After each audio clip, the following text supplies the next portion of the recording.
So, I'll be doing a reading of Thus Spake Zarathustra today, so please leave a like, a comment, and subscribe if you want to.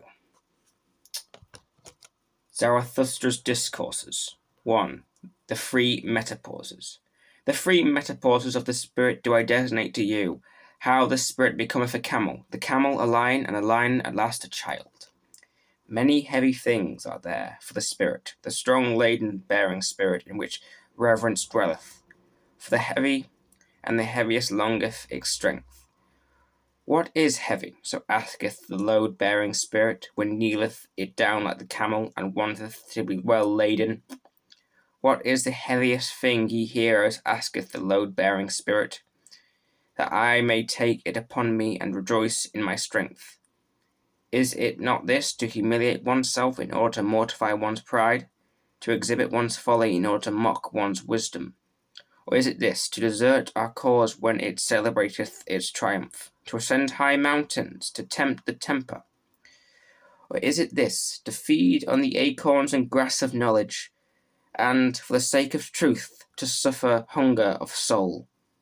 Or is it this, to be sick, and dismiss comforters, and make friends of the death, who never hear thy requests?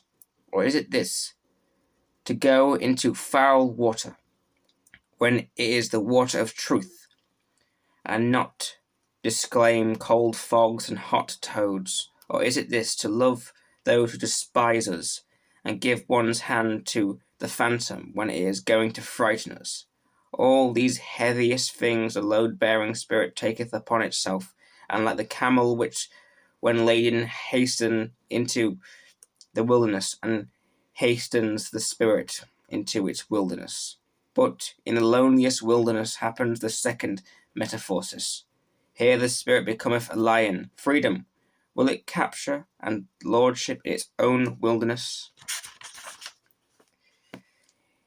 Its last lord is here, seeketh, hostile will it be to him, and its last god. For victory will it struggle with the great dragon. What is the great dragon which the spirit is no longer inclined to call Lord or God? Thou shalt is the great dragon called, but the spirit of the lion saith, I will. Thou shalt lieth in its path, sparkling with gold, a scale-covered beast, and on every scale glittered golden, thou shalt.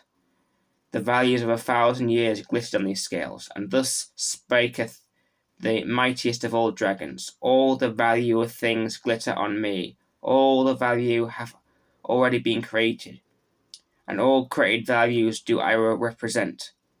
Verily, there shall be no I will any more. Thus speaketh the dragon.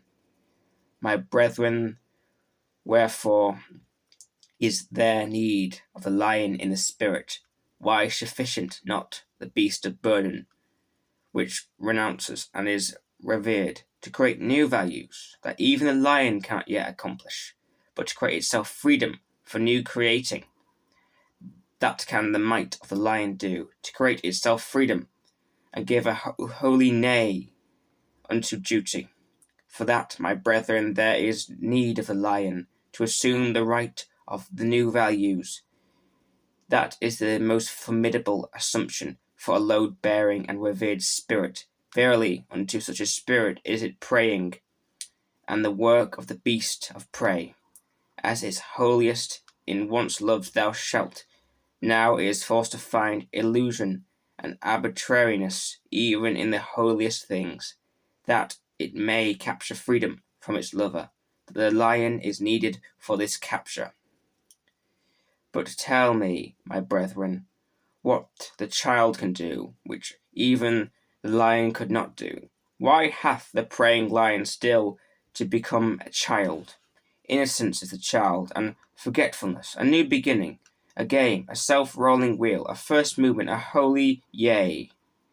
Aye, for the game of creating, my brethren, there is needed a holy yea unto life.